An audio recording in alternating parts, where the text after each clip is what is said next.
Growing a business is kind of tricky right now. Supply chains are squeezed, tariffs and trade policies are dynamic, and cash flow, it's tighter than ever. You need clarity to come out on top. Without it, you risk falling behind. If only you could hop in the DeLorean and see the future, right? Thankfully, there's NetSuite by Oracle. NetSuite has real-time forecasting to help you move ahead with confidence. This is your AI-powered business management suite and the #1 cloud ERP. Trusted by over 42,000 businesses, NetSuite brings accounting, financial management, inventory, and HR all under one roof. It's your single source of truth, giving you the data and control you need to move quickly. And with AI built in, you can automate the busy work and focus on strategy.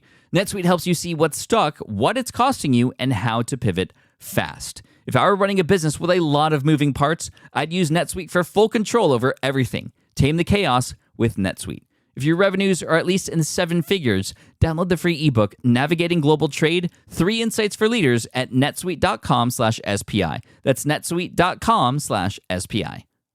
Congrats, your business is doing great. All your hard work is paying off, but you need help like now, and you have to hire fast. How can you hire amazing candidates quickly? Easy, just use Indeed. When it comes to hiring, Indeed is all you need. Stop struggling to get your job post seen on other job sites. Indeed sponsored jobs help you stand out and hire fast. And with sponsored jobs, your posts jump to the top of the page for your relevant candidates so you can reach people you want faster.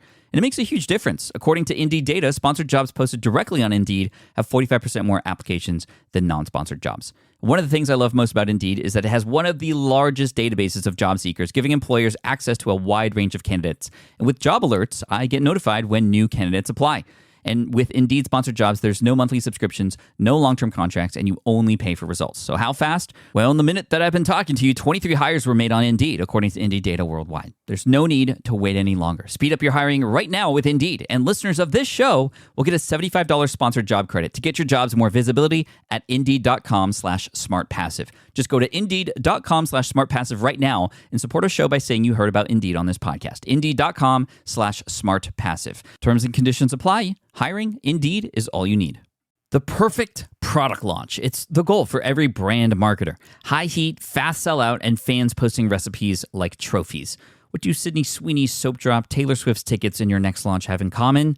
Well, they're not bought, they're bragged about. Fanfare turns your drop into a moment. Fanfare cues real fans, blocks bots, and builds launch experiences worth screenshotting. Want hype without the heartbreak? Get Fanfare's 5-step hype drop playbook with our proven success formula and make your next launch unforgettable at fanfare.io/playbook. Again, fanfare.io/playbook. All right, so you got things like SEO, and there's blogging and podcasting, of course, video, YouTube, paid ads, email marketing, lead gen, LinkedIn, Facebook, Twitter, Instagram, all the things. There are so many things and content being talked about those things, and it's kind of this just big giant circle of tips that are being shared around all the time about the same kinds of things. And there may be a gold nugget or a tidbit here and there. But you know what's one thing that we haven't talked much about?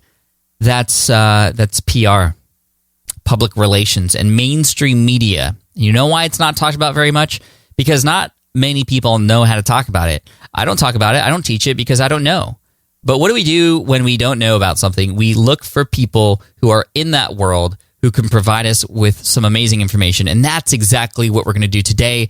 We have Christina Nicholson from MediaMavenandMore.com here to give us the lowdown, no matter what level of business you're at, even if you're just starting out, or maybe you have a reputable brand that you know just needs more exposure. Stick around. Make sure you subscribe to the show if you haven't already. Christina's here. Cue the music.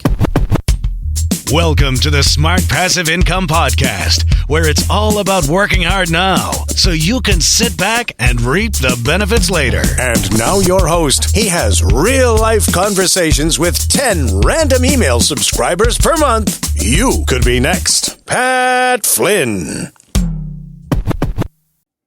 Still using a copy-paste website? Break the template trap with Framer. Whether you're overwhelmed by traditional site builders or frustrated with cookie-cutter designs, Framer gives you the freedom to create a site that's professional, polished, and uniquely yours. Framer is the design-first, no-code website builder that lets anyone ship a production-ready site in minutes. It's free to start, allowing you to browse hundreds of pixel-perfect templates or even design something on your own on a totally blank canvas. Add bold animations like appear effects, text effects, parallax scrolling, scroll animations, looping animations, and much more in seconds. The built-in AI handles the heavy lifting, generating starter layouts, and can even translate your entire site to any language. Ready to build a site that looks hand-coded without hiring a developer? Launch your site for free at framer.com and use code SPI to get your first month of Pro on the house. That's framer.com, promo code SPI. Framer.com, promo code SPI. Rules and restrictions may apply. With running your own business, legal questions always come with the territory. Like, can I use this contract or agreement? What do I do if a client doesn't pay? Am I even structured the right way for taxes? Instead of Googling your way through legal landmines, imagine having a law firm ready to address your business's legal needs without the sticker shock. That's what you get with Legal Shield's small business plans. Legal Shield helps entrepreneurs access real legal help on contract reviews, collection letters, business formation guidance, and even help navigating IRS audits. Members can schedule consultations, upload documents through the app, and get support from a provider law firm that knows small business laws in your state. Plus, consultations on taxes or trademarks help you stay ahead of potential problems. And if a client is late on a payment, Legal Shield steps in with professional collection letters so you can protect your hard-earned revenue, all for a fraction of the price of hiring a lawyer on your own. Go to LegalShield.com/SPI or call 833-570-9980 to learn more and get big business legal support without a big business budget. That's LegalShield.com/SPI. What's up, everybody? Pat Flynn here. Thank you so much for joining me today in session 321 of the Smart Passive Income Podcast. My name is Pat Flynn. I'm here to help you make more money, save more time, and help more people too. And to help us today, we have Christina Nicholson from MediaMavenandMore.com, who, like I said, is going to give us the lowdown on public relations and mainstream media today. This world changes pretty fast, but she's always on top of it, and I wanted to invite her on to tell us what we should be doing, what should we not be doing, how should we do it, where should we do it, when, all the good stuff. So let's not wait any longer. Christina Nicholson from MediaMavenandMore.com. Hey, Christina, welcome back to the SPI podcast. Thanks for being here. Thanks for having me back, Pat.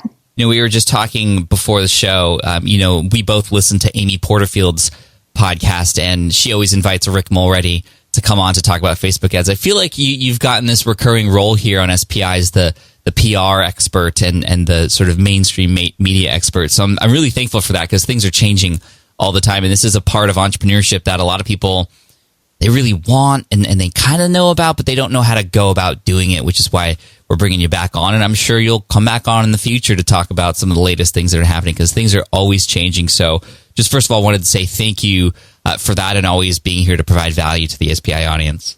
Well, thanks for having me. And like you said, it is important because things are always changing. Like we were just talking about, I was on almost 2 years ago, and I have so many new things to say because so many new things have happened in the industry. Yeah, so, I mean, the way that this episode is going to be broken down is sort of into 3 phases. First phase, for those of you who are literally just starting out, like, is PR and mainstream media even a thing that you should worry about? And if it's not a thing that you can get yet, how can you best prepare yourself for when you have a little bit of success to amplify that? Phase 2 is going to be, okay, you've gotten a brand now, you have a somewhat of a following and a good reputation, a good product.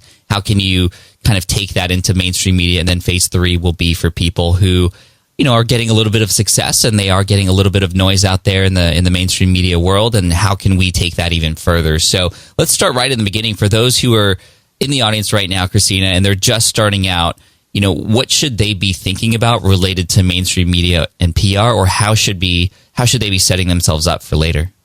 Well, I think the first thing you have to look at is the different kinds of media there are.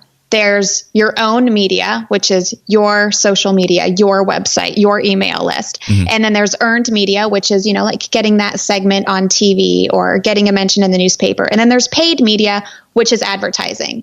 So I think if you are first starting out, you need to have your own media. I have people ask me all the time, whether they're writing a book or they're just getting ready to start something. They say, oh, well, is it too early? And I say, as long as you have a website and you have a place to send people, it's not too early. Because when you do get ready to launch your book or your project, whatever it is, you want to be known, liked, and trusted before you do that. And the way you become known, liked, and trusted is by having your own content, your own media, whether it be your website, a blog, a podcast, where you are constantly sending people to. So the first step is to have your own media and have your own home base, because you want to send people somewhere after you start earning media and paying for it.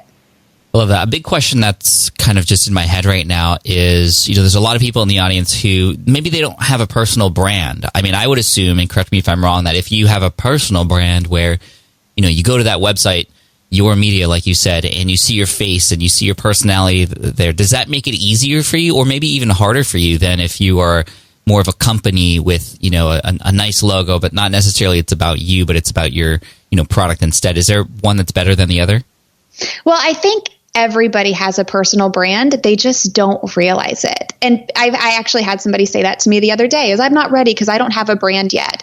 And everybody, no matter what you do, you are an expert at it if you do it all day, every day. So you can look at yourself like, Pat Flynn, you are your brand. It's your company. It's Flynn Industries. You are your brand. But then you look at the bigger companies, like let's use Facebook as an example. It's a big company. Facebook is a company. We all recognize that blue F logo, but we also know who Mark Zuckerberg is because he created it, and by promoting himself as an expert in his industry, he's also promoting Facebook. When Facebook gets promoted, it also kind of promotes Mark Zuckerberg. So there's definitely an overlap. But I think at the end of the day, you also want to be the face of your brand, because people do business with people. They don't do business with other businesses.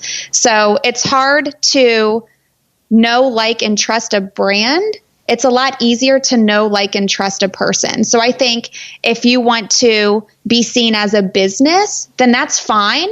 But you should also have that about page on your website that talks about you as a brand, because your business isn't going to be quoted as an expert in Forbes. You are going to be quoted as an expert in Forbes. So you always need to go back to yourself as a brand. And even if you don't have a business yet, that's what LinkedIn is for. So if you think about it, whether you're in corporate America, you're looking for another job, or you're looking to start your own business, LinkedIn is where you brand yourself as an expert in your industry, regardless of whether you're a business owner or not. I love that. Thank you. Do you come across people who are scared of PR? You were talking about Mark Zuckerberg and how when he talks about, or anybody talks about Facebook, his name pops up, right? Because he's associated with a brand. Just recently, he was, in a hearing with the Senate here in the U.S., and it's not in the best of light. It's still talking about Facebook, but he's getting, grilled by the Senate related to privacy issues and stuff as well. I mean, is it true that any PR is good PR, whether it's good or bad? Or, I think a lot of beginners sometimes stay away from and don't even want to get associated with mainstream media because, it could amplify the bad things if they were to do something wrong. Yeah, and that's true. Mark Zuckerberg did get himself into a little pickle. But it's like that song, that rap song from the 90s, Mo Money, More Problems. Right. Like you see that a lot, right? But unfortunately, when we talk about earned media, that's just the nature of the game. When you spend money on media, so like if you're going to spend money on a commercial locally where you live, or you're going to take out an ad in a magazine, because you're spending so much money on that, you can control what it says. But a lot of advertisements are ignored today. And that's why this media world is shifting so much, and we're finding new ways to promote ourselves. When you earn media, it is not a journalist's job or a reporter's job to promote you the way you want to be promoted. It is their job to tell a story to their readers or their viewers or their listeners. And that is why it's called earned media. So with that, somebody is going to maybe cover things at a certain angle that you don't want to be covered, or say things in a way you don't want them to say, or maybe they're not going to promote you as much as you would want to be promoted. But that's just the nature of the game. It's their job to serve their audience. It's not their job to promote you. So I think that's the trickiest part with my PR agency, is explaining that to clients. Like, they want to be covered this way in this outlet, but that outlet or that journalist owes them nothing. It's their job to tell a story, and this is how they're going to tell their story. And if you can help them, great. If not, they'll find somebody else. So I think the biggest trick for business owners and entrepreneurs is just to understand that's how the industry works. If you're not paying for coverage, you can't control it. And you just have to kind of roll with the punches. Some things you'll like, some things you'll love, some things you won't. And you just got to get back up and keep on moving. I think that's really smart to get into the heads of those who, you know, if you're getting into PR, you're almost serving those journalists, like you said. And I think that's really, really, really important to understand. I had actually never even thought of it that way, but that makes it a lot easier to understand what we could possibly do. What are some tangible steps that a beginner who is just starting out with building their brand and business, what are some tangible things that they can do to get that PR? Or is that even, you know, can they even qualify for that yet? Do they have enough?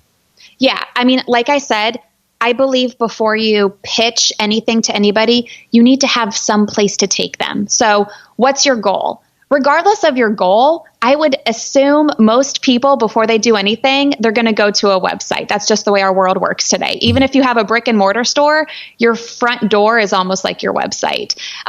So you want to have a place to send people before you do anything. So that's step one. And then you really need to look at your goal. If you're brick and mortar, is it to get people to walk in the door? If it's building your email list, then you want to focus more online. If you're just a local business, you would want to focus on the local media. So I think the first step is to really get focused on what your goal is, and then that determines what your next actions are. And then again, it's all about how can I help this person? So depending on your goal, that will tell you who you reach out to.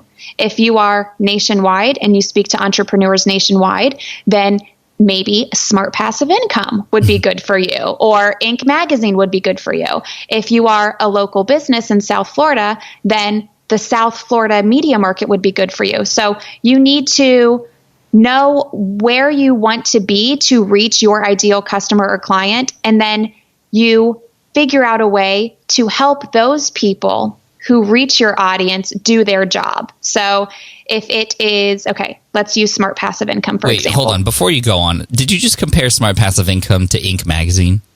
No, Smart Passive Income is way better than Inc. Magazine. You're good. You're good, Christina.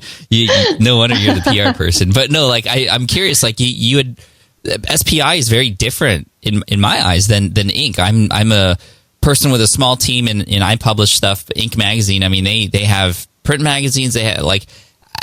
How are you able to put those into the same kind of realm? Because you both serve the same kind of audience. That's one thing. A lot of business owners and entrepreneurs are listening to your podcast, and they're also listening to Inc., or they're also reading Inc. Magazine. But again, this is the difference. A lot more people, we were talking about personal brand versus business.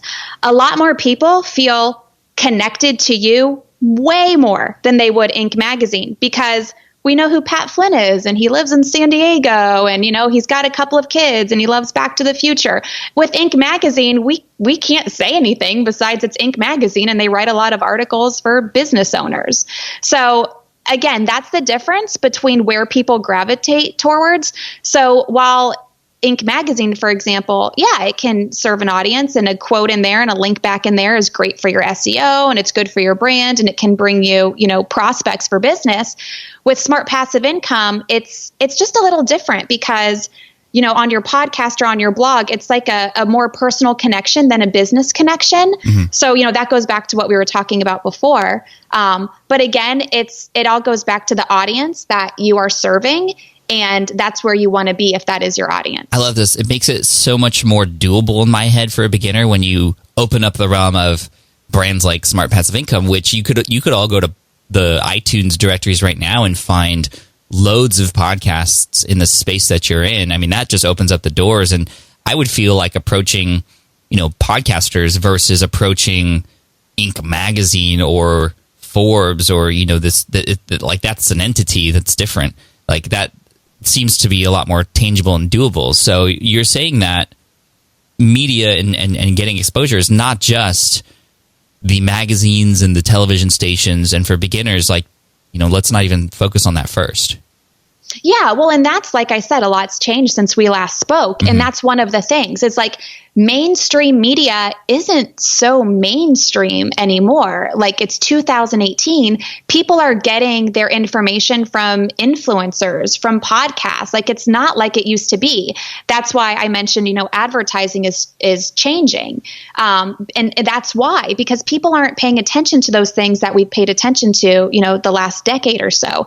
More people are getting more value from things like influencers and listening to podcasts and reading blogs. So it's important to stay up on what people are paying attention to, because it's constantly changing. And also, it's important to be super niche. Like you always say, the riches are in the niches. And that's true in media too. So while it may look very cool and appealing to be in an outlet like Forbes, because Forbes is known worldwide, you may see a better ROI on media that you earn in something that's super, super niche. Because it's so niche, that's exactly where all your audience is. Because Forbes is very general. There's a lot of different kinds of people reading Forbes.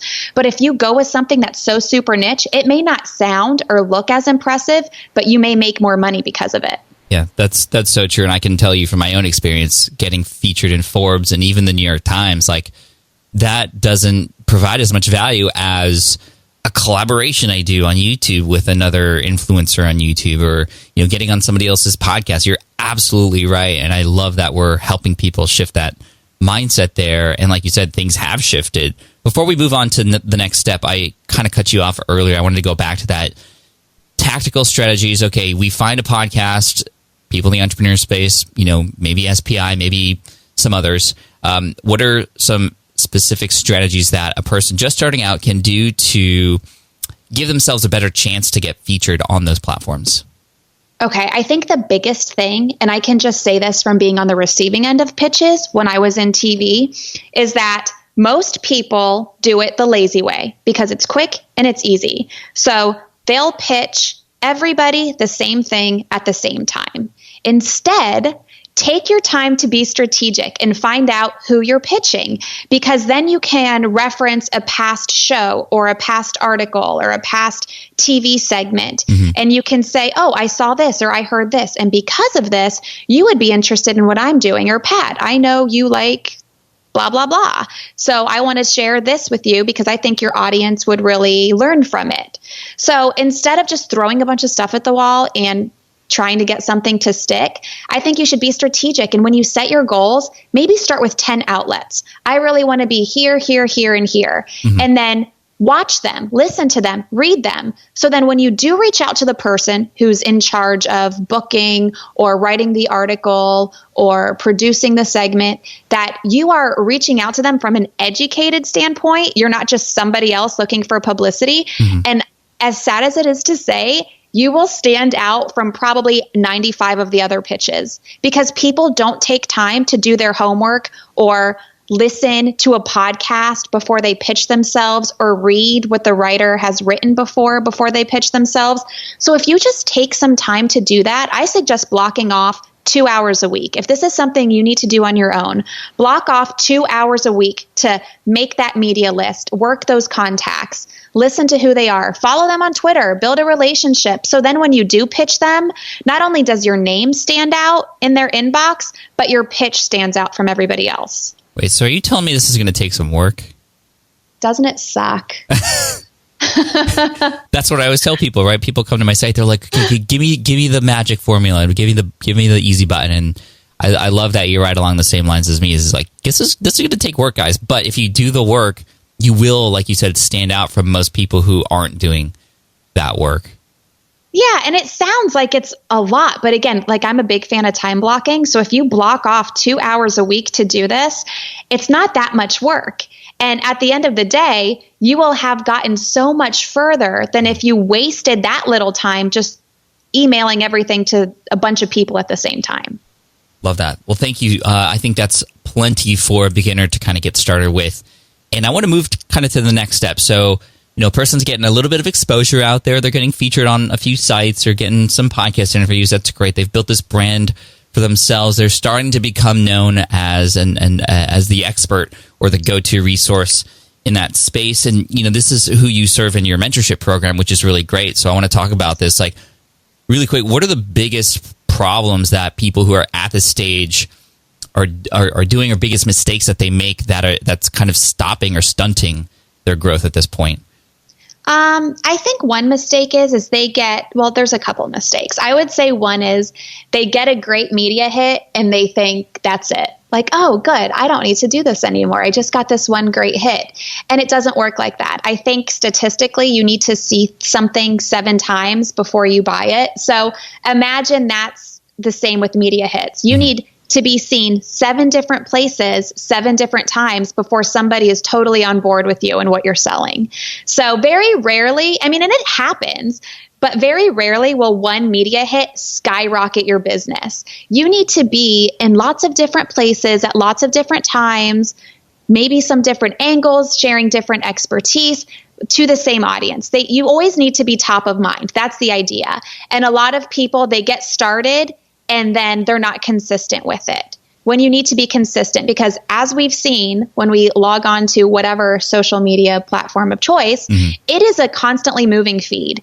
Tomorrow, you won't know what you saw yesterday or the day before, because things are always changing. They're constantly moving. So the same goes for earning media. Don't stop after you get a couple of hits. Keep earning them. And then also the second part to that is when you earn them, you need to constantly be sharing them on your platforms. So if you are in a variety of publications or on podcasts, whatever it may be, you need to have a media page on your website where all of that is there. Put those logos on the homepage of your website so people see, because that sets you apart from your competition. If I'm saying, oh, I don't know if I want to work with Pat or somebody else, and I compare your 2 websites and I see the logos of where you've been featured, I'm probably going to go with you, because that tells me you're credible and you have authority in your space, or else why would all of these outlets choose to feature you? So it really makes you set yourself apart, and you have to constantly be sharing. Don't share just once on social media. Like, link to that over and over and over again, once a month for the next 2 years, because even if somebody sees it every month, they're going to forget a month later if they do see it, because lots of times things are missed on social media because it is a constantly moving feed. And then something else that I suggest doing, if you blog, which you probably should if you're not. If you have a website, you should be blogging on it. Share some behind the scenes stories. Like if I hosted a store opening and a Real Housewife was there to bring crowds in. And I wrote a blog post about behind the scenes with the Real Housewife. So I'm not just sharing what happened, I'm taking you behind the scenes, and I'm sharing a little bit more that maybe you didn't see in the article or you didn't see in the video. Love it. TV and magazines, newspapers, something at this stage that we should be proactively kind of trying to get? Yeah, I think so. And the main reason is because even if it's in print or on air, it always ends up online. And what ends up online usually results in a link back to your website, which is good for your SEO. First step for getting that, this is what I haven't actively reached out, and thankfully I've kind of built a huge brand in a very organic, personal way with people, such that I kind of attract a lot of attention now, which is great. I could probably be a little bit more proactive. If I wanted to be proactive in getting more spots like that, besides working with somebody who, like yourself, just knows people, I mean, I would assume that that's probably the easiest way to get into this kind of stuff, is just kind of know the right people, right? But this is just a random strategy that I was like keeping in my back pocket. Let me know what you think of this. I'm going to go to Barnes & Noble. I'm going to go to the magazine section. I'm going to find all the magazines that I could potentially see myself featured in. I'm going to look at the different articles. I'm going to find the names of the people who wrote those articles, and I'm going to go online and see how I might be able to build a relationship with them. Not like you said, just shoot them all the same email, but try to get to know them a little bit, do a little bit of research, and see how I can become a resource for that person the next time they need to write an article. What do you think of that? Yeah, that's exactly how you do it. And it's crazy that nobody does it like that, because you would have to get up and go to Barnes & Noble and look through it takes time, right? But like you said at the beginning of that, is that you built something organically. And that's the most important thing, is to have that foundation, like going back to the beginner stage. Because before somebody chooses to feature you, they want to look at what you're doing online, because they don't want to just feature any Tom, Dick, or Harry. They want to know that they're putting somebody out there who's legit. I once had a client who was denied. She was so close to getting on Good Morning America, but because her website didn't look good, they said, no, we can't put her on air because her website looks bad. Are you serious? Yes. And it was really frustrating, because I was telling her for months her website didn't look good and she didn't listen to me. And that's what ended up happening. So that's the importance, like what you said, of having an organic platform of your own to send people back to. But yeah, that's how you do it. And it is a little bit about who you know, and it is important to build relationships, but it's honestly more important to have a good story. Like the biggest media I've earned clients, the Today Show, the Rachel Ray Show, the Washington Post, I did all of that without relationships. Now, I know people there, but they weren't the ones that helped me get those media hits. It was all because of the story. So don't be discouraged if you don't know people or you're not tight with these people who can hook you up with these media opportunities. All you need is a good story. And that's how a lot of these huge brands made it to where they are. Like Barbara Corcoran, she didn't know somebody. She just happened to get quoted on the front page of the real estate section in the New York Times. And that's what skyrocketed her business. Same with Chipotle. Like Chipotle wasn't supposed to be what it was. The guy built it to fund another business. And he had a restaurant reviewer come in and wrote an amazing review. And then it skyrocketed. So you really, yeah, of course it helps to know people, just like in any business or any industry, but it's better to have a good story and know what a good story is. Like, again, it's not about promoting yourself. It's about helping the journalists do their job, and you help the journalists do their job by having a good story. That's good. You're killing it right now, Christina. I'm learning so much right now, so thank you. Okay, let's keep going with this. On a similar strategy to that kind of magazine one that I shared, is it true that you could literally just call up your local news station and be like, hey, this is my story? And I agree with you 100%. The story is really important. I know I have a great story, and I've fine-tuned that story over the last 10 years, but is it true that you can just call your local news station and be like, hey, guys, this is my story? Yeah, I wouldn't know how to ask, but... Yeah, you can do that, but, and the same goes with email, keep in mind, you are one of 300 emails a day. You are one of, I don't even know how many phone calls a day. So that's why you need to get good at getting to the point. Because journalists, they're overworked and underpaid. They don't have a lot of time. They're working on tight deadlines. So that's why I'm not a fan of press releases. And I know a lot of people in the media industry aren't either, because they're long and they're boring. So when you do start pitching, you need to be able to get to the point in 3 or 4 sentences. And then if they respond and they ask for more, then you're onto something, because most of the time you'll hear nothing. They'll just hit delete. So you can call, you can email. That is how you pitch yourself. But you need to be doing it in a way that is quick and to the point, so you're not wasting anybody's time, because there literally is no time to waste. Is Haro help a reporter out? Is that still a thing today? Yeah, it's still a thing. It has changed over the years. It was sold to Cision, which is an outlet a lot of publicists use. When I was in TV, I was always wondering, how do these people know my email? How are they getting this information? And then I joined the other side and I learned. But it's changed a little bit since it was sold. A lot of the leads on there are not quality. A lot of people are being sneaky with Haro, and they're looking for advertising opportunities in there, and they're kind of disguising them as editorial. With that said, though, if you use it correctly and strategically, you can get a lot of good media hits. And again, to do that, I would suggest when they put the title of what they're looking for, copy and paste that in the subject line so they know exactly what you're writing about, because sometimes people write multiple Haros. So copy and paste that in the subject line, and then respond to what they're asking for exactly as they ask for it. This is not a time for you to promote yourself. They have their assignment. They know what they're going to do. So just help them do it. And literally answer every question bullet by bullet. And then at the bottom of the Haro, having a statement that says who you are, why you're an expert and what you're responding to, and then a link back to your website, or better yet, a link back to a blog post on your website that's relevant to the query that you're responding to. So the secret with HARO, because again, this is the same thing. Somebody will post one, they'll get hundreds of responses. You want to be as specific and concise as you can, because many times they'll just copy and paste what you say and use it. They're not going to call you back for an interview. So don't respond and say, oh yes, I'd love to talk to you about this. Please give me a call. No. Answer everything exactly as it's asked and tell them why you're an expert on that topic with a link back. And you are most likely to be chosen over others if you respond like that. Love it. And HARO is still free to sign up? Yeah, it's still free. They do have a paid option, which, you get a little bit of bells and whistles with it, but the free version works fine. Cool. Awesome. So we'll put a link to that in the show notes.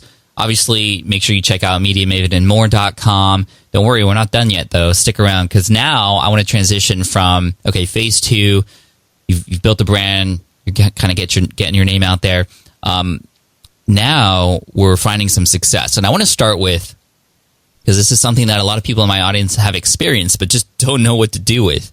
And that is, they have a social media post or a blog post or a video or some sort of content that they've created go viral, and it's just getting hundreds of thousands, perhaps even millions of views. And I get emails quite a bit from people saying, Pat, what do? I don't know how to take advantage of this. And I'm curious to know, from your expert standpoint, can you do anything with that? What should you do? Perhaps something we can do to prepare ourselves if something like that happens, just so we're ready. What do we do if something goes viral? Yeah. Okay. So when something goes viral, then you tell everybody it went viral if they didn't know. So if something goes viral on YouTube, then you share that link, and it's almost, it's great that it went viral, because then it's already newsworthy. You don't have to make something newsworthy. So that's the good news. So then you go into your media list that you built. Remember, everybody you want to get in contact with who can help you reach your audience and build your business. And you tell them, hey, I don't know if you saw, but this just went viral. I've been covered. Maybe if you've already been covered by a couple outlets, you say, I've already been covered here, here, and here. I would love to take the opportunity to speak with you if you are also going to cover this, or if you have interest in covering this. I could talk about this, this, and this. So you basically use that as a story idea to pitch, and then you build on it. Like, this went viral. I can also talk about this and this and this as it relates to the viral video or the viral post or whatever. And the good news about something going viral is, just organically, other outlets will pick up on it. But the outlets that don't pick up on it, if you tell them to, they will. Because in news, it's super annoying, but this is how it happens. I remember being in our meetings in the morning, and it would be, oh, well, Channel 7 just did this, so we have to do it too. Oh, really? They feel like they're missing out if everybody else is doing it and they're not doing it. So you basically pitch the media with your viral story so they don't miss out. And you kind of make them feel like if they don't cover you because you're viral and they don't know about it, then they're going to miss out. So that's one way to jump on that. And then another way is to just do and create more content based on whatever went viral. So if you are a mom and you're talking about too much homework or something like that, then talk about other things as it relates to being a mom and your kids being in school. So you just went viral for too much homework. Okay, well, what about now you're mad because we just took 2 weeks off and now there's 2 other days off or something, or whatever. Like, kids get too many days off. Write about that, because then you have a better chance of being covered for that, because, oh, well, this mom who made headlines for homework, now she's making headlines for too many days off school or whatever. So try to keep it all relative with your new content after the viral content, and that will help that also have the potential to go viral. That's so smart. I love that. That reminds me of a story that I heard. One of my students told me about this woman named Kristen Hampton, who she's a news person who she was in her car and she bought something on Amazon that was like a stamp eyebrow thing. Like, you put powder on a stamp. I know what you're talking about. Put it on your eye. She went live on Facebook and it went viral. And then a couple of weeks or days later, she did one about this facial slimmer exercise mouthpiece, which is basically she's doing funny product reviews. And I think she chose to find a second one because it was just so successful the first time. And the second one was this big mouth thing that you put in, and it kind of adds pressure, so it kind of reduces wrinkles around your face, and it just looks like a giant clown lips. And it's like people are dying laughing, and that went even more viral. So she kind of like rode that wave, and it's growing even better. And she's just become, this social media superstar now because of this. And it probably, like, you probably would have never learned about that second product if she went to whatever her old niche was and did something else. Like, a lot of times with this viral stuff, you find your new niche because you can't plan. Like, everybody says, oh, how do I go viral? Like, it's not something you can plan. It just happens, or else we would all be viral all the time. So yeah, I definitely think just, okay, that went viral. What else can I do that's similar to that the same audience would like? I got to do that. And you have to do it quick. Like, you don't want to let months go by, because then you're going to be forgotten about. Perfect. Well, thank you for preparing us for that, and hoping that happens to a lot of people in a good way. There's obviously ways to go viral in a bad way, but hopefully it's for good things.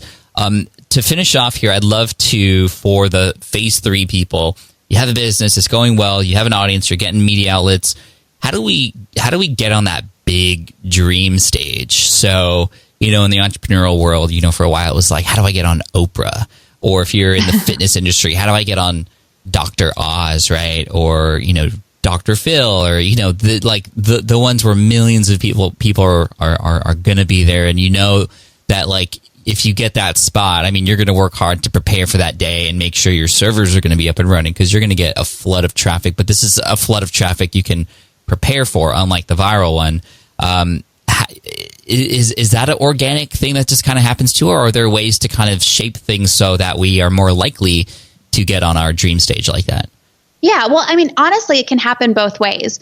Like I said, the biggest hits I've gotten for clients, they've been startups, on the Today Show and on the Rachel Ray Show. Mm-hmm. And you can earn that media just doing the same things we've talked about by pitching yourself with a good story. But something that I think at this level that will set you apart is actually becoming a member of the media, just because it really increases your credibility. So if you, for example, I contribute to Inc. magazine. I started contributing as an expert in my industry, and that is what sets me apart. So when I do pitch myself to other places, I can say I'm a contributor to Inc. magazine, and that sets me apart from everybody else. Something else you can do, and I do here in South Florida, is I have a monthly segment on the local NBC station. And that's just a matter of pitching yourself. Again, it's good to have content online to show people you know what you're talking about. It's good to have those media hits. So after you have your own content, you have those other media hits.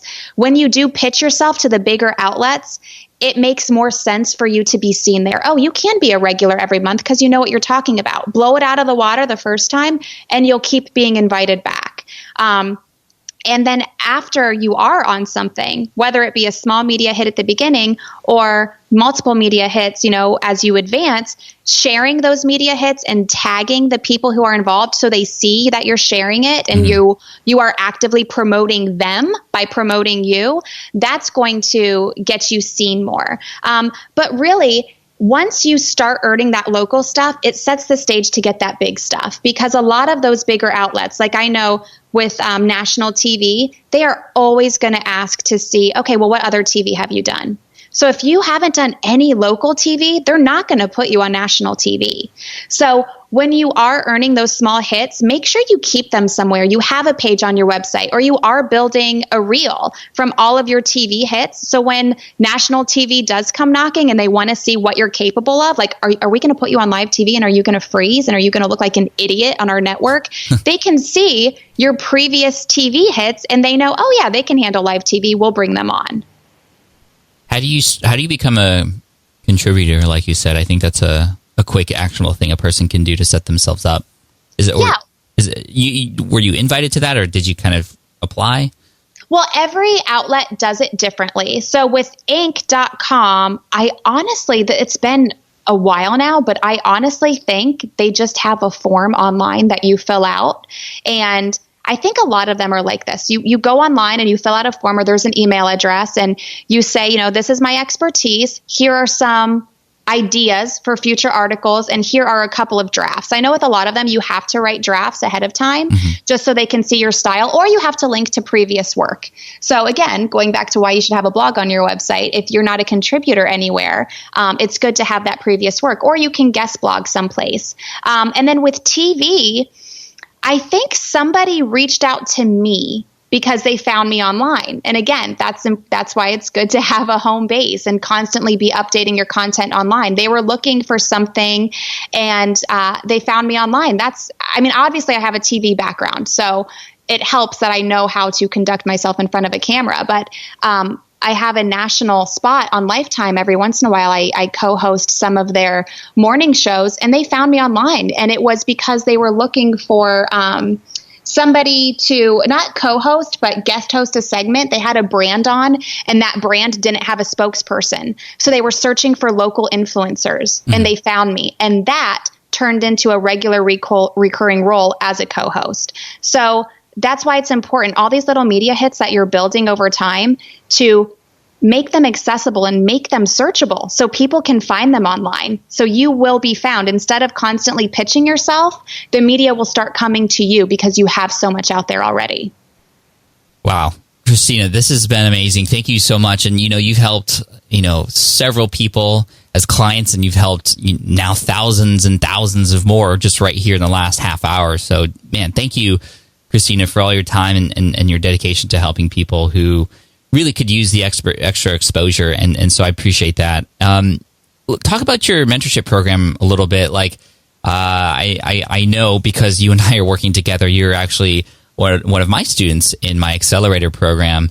And it's awesome to see how quickly you turn things over and make things happen.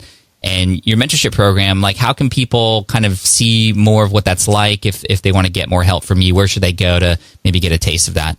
Yeah, well, the accelerator program is amazing. I'm already loving it. Thank you. And the whole reason I wanted to join, Pat, as we've talked about, is I have my PR agency, and it's more for the bigger businesses, people who are doing at least $1 million in revenue, who have a marketing budget where they have thousands to spend every month. But I kept being approached by people like who listen to Smart Passive Income. They're starting to build something or in their early stages, and they're not quite at $1 million a year where they can't hire a PR agency, but they need the help. Like, they need that to grow, to get to where they want. So that's why I said, Pat, I want to start helping the smaller guys who need this more than the bigger guys. They just can't afford it. So let's work on teaching them what they need to know so they can make this stuff happen for themselves. So that's what we're working together to roll out, because not everybody wants or needs a big agency. They want to keep it more close to the vest and keep it more intimate. So I'm super excited about that. And I would love to give your listeners a little taste of what my mentoring program is like. So I do want to release the first module or two to your listeners, and they can access that at MediaMavenandMore.com/SPI. MediaMavenandMore.com/SPI. Yes. Great. We'll have a link in the show notes for sure. Thank you for that. And just for clarification, I'm not a partner I'm a partner in terms of, like, I appreciate you and I want people to go there, but I'm not, a part of the company. This is you are a student of mine, and these are the kinds of things that we're working together on for you and your business to help even more people. So I wanted to clarify that. But I like how you phrase it, like, hey, we're doing this together. I like that. That's what I want it to feel like in my accelerator program. So that's great. So MediaMavenandMore/SPI. You can check it out for, the first couple modules for free to see what that's like and see if that's something you want to dive into, because there are untapped opportunities out there for all of us for sure. And I'm just thankful that we have people like Christina to come on to help guide us into certain lanes and really crush it there. So, Christina, any final words for people who are just right on the brink of success there and are looking for a little bit of exposure?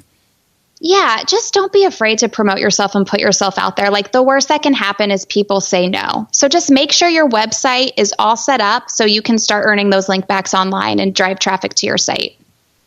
You're amazing, Christina. Thank you so much. And I'm sure we'll hear from you again at some point in the future here back on the show. So I appreciate you, and we'll talk soon. Thanks, Pat. All right. I hope you enjoyed that episode with Christina Nicholson. Amazing interview, Christina. I know you listen to the show. You're a rock star. Thank you so much for coming on. If you want to check her out, find her at MediaMavenandMore.com.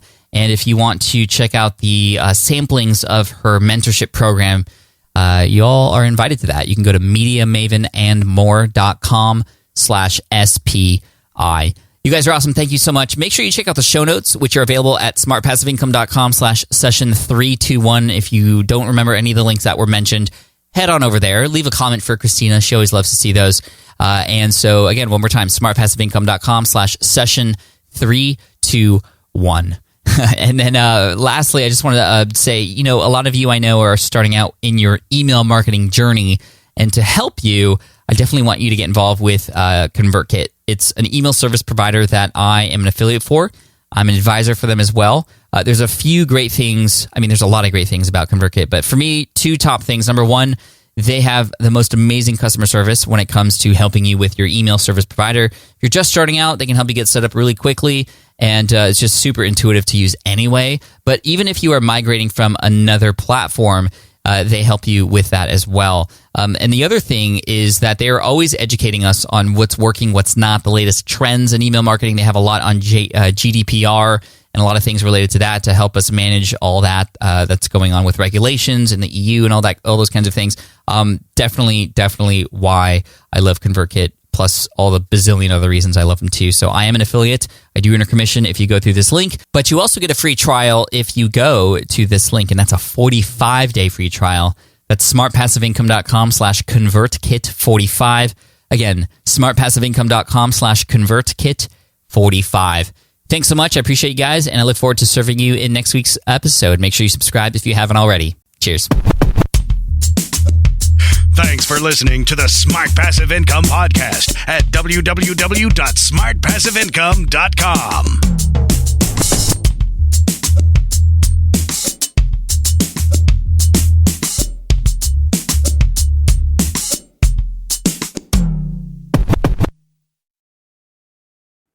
Have you dreamt about being your own boss, but still haven't made the first steps to making that dream a reality?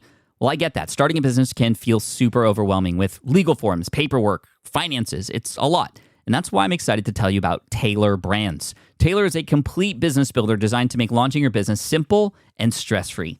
You can register your LLC in just minutes, keeping your personal assets and the business assets separate from day one. From there, you get access to everything you need to get off the ground. Legal documents, licenses and permits, invoicing and bookkeeping tools, and even a 100-day business coaching program, all designed to help you hit the ground running. You'll also get a free, personalized business plan, branding tools, and so much more. And of course, listeners of this show get an exclusive 35% discount to get started. All you have to do is head to taylorbrands.com/SPI. That's TAILORBRANDS.com/SPI. Stop dreaming, start building with Taylor Brands. Hey, fellow podcaster, does this sound like something you've experienced? Record your podcast episode on one platform, download the files, edit in another app, then fire up a different tool just to create these social clips? Well, it can be clunky, time-consuming, and frankly overwhelming, especially for creators trying to grow. And that's why I'm excited to tell you about Riverside. Riverside is the all-in-one platform. Record, edit, and repurpose your podcast content all in one place. You just log in, record with your guests no matter where you are in the world, and just like that, studio-quality audio and high-resolution video. We use Riverside here at SPI as well now. With built-in AI, I can automatically clean up my audio, saving myself so much editing time, and it can even auto-generate clips to make promoting the show a breeze. And with Magic Clips, I can grab the best moments and repurpose them as short-form video, perfect for YouTube Shorts, TikTok, or Instagram, without re-recording a thing.